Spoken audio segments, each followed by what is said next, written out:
And I notice when I'm more in touch with my earthly self, it makes it that much easier for me to express my cosmic self, my cosmic creativity.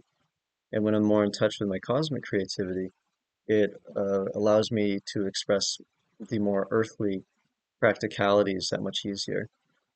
It's actually, there's a lot of time we grow up thinking that, it's not practical to have our head in the clouds or to focus on artistic pursuits too much because it's just not, um, it's like a big distraction from what you're supposed to be doing in life. But I notice the more that I open myself to creativity and to inspirations and just allowing my imagination to kind of run wild and to allow my creative juices to flow in whatever way that is natural for them to flow.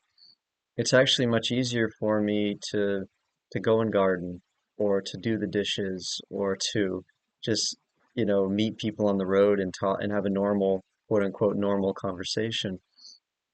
It's actually much easier for me to do everything that is natural for me to do when I just allow myself to express my energy.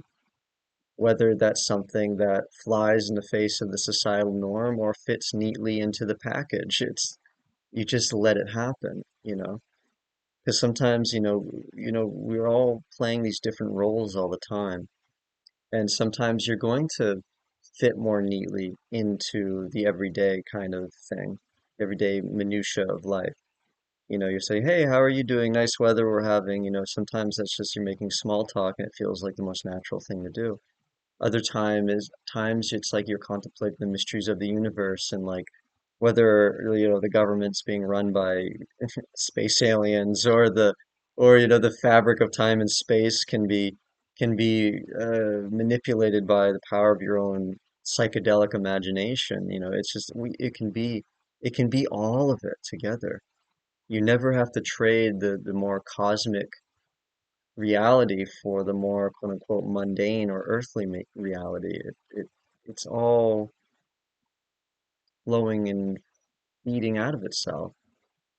And in fact, the earthly reality that we consider to be so, I don't know, just like sometimes we have this idea that the earthly reality is dull or something. But the earthly reality is cosmic reality. The earth is in the cosmos, and the cosmos is in the earth, and all the patterns that are flowing throughout the universe are flowing through the earth, and the earth is an expression of the cosmos. And so, just in the same way that we as individuals are more an expression of the earth, of the greater totality, the earth is an expression of the greater cosmos.